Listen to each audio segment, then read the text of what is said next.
city. And although he was not a wizard, the people were proud of him. For they said, "There is not another city in all the world that is ruled by a stuffed man." And so far as they knew, they were quite right. The morning after the balloon had gone up with Oz, the four travelers met in the throne room and talked matters over. The Scarecrow sat in the big throne, and the others stood respectfully before him. "We are not so unlucky," said the new ruler, "for this palace and the Emerald City belong to us, and we can do just as we please." When I remember that a short time ago I was on a pole in a farmer's cornfield, and that now I am the ruler of this beautiful city, I am quite satisfied with my lot. "I also," said the Tin Woodman, "am well pleased with my new heart, and really, that was the only thing I wished in all the world. For my part, I am contented in knowing I am as brave as any beast that ever lived, if not braver," said the lion modestly. "If Dorothy would only be contented to live in the Emerald City," continued the Scarecrow, "we might all be happy together. But I don't want to live here," cried Dorothy. "I want to go to Kansas and live with Aunt Em and Uncle Henry."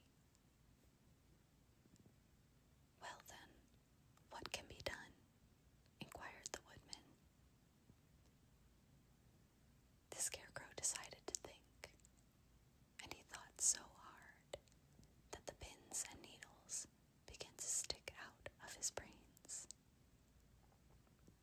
Finally, he said, "Why not call the winged monkeys and ask them to carry you over the desert?" "I never thought of that," said Dorothy joyfully. "It's just the thing.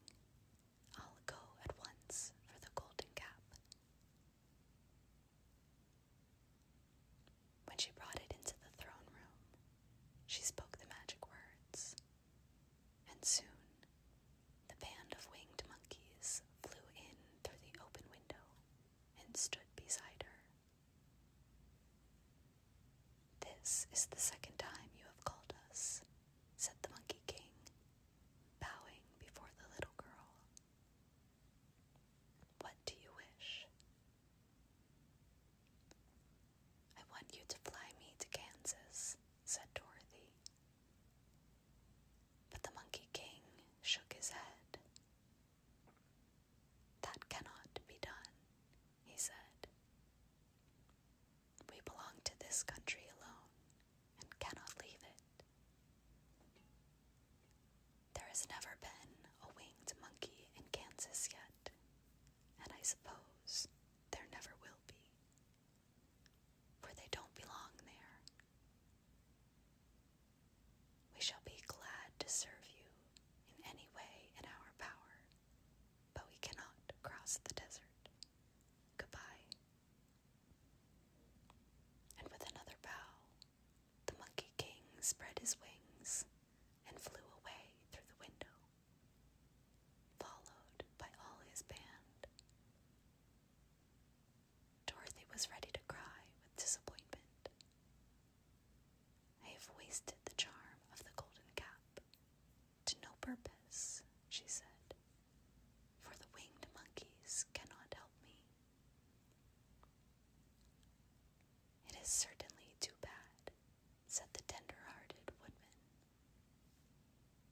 The Scarecrow was thinking again, and his head bulged out so horribly that Dorothy feared it would burst. "Let us call in the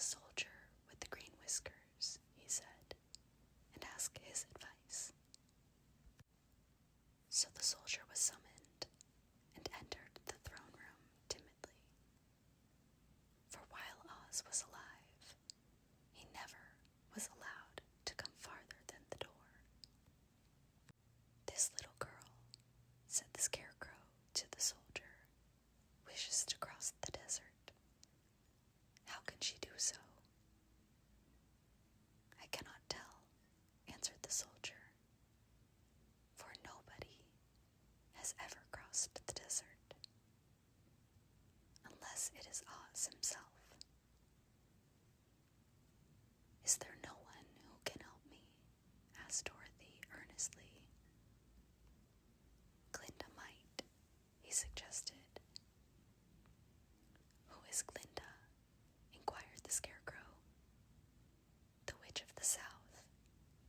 She is the most powerful of all the witches, and rules over the Quadlings. Besides, her castle stands on the edge of the desert, so she may know a way to cross it." "Glinda is a good witch, isn't she?" asked the child. "The Quadlings think she is good," said the soldier, "and she is kind to everyone. I have heard that Glinda is a beautiful woman who knows how to keep young in spite of the many years she has lived." "How can I get to her castle?" asked Dorothy. "The road is straight to the south," he answered, "but is said to be full of dangers to travelers. There are wild beasts in the woods, and a race of queer men who do not like strangers to cross their country. For this reason, none of the Quadlings ever come to the Emerald City." The soldier then left them, and the Scarecrow said, "It seems, in spite of dangers, that the best thing Dorothy can do is travel to the land of the South and ask Glinda to help her. For, of course, if Dorothy stays here,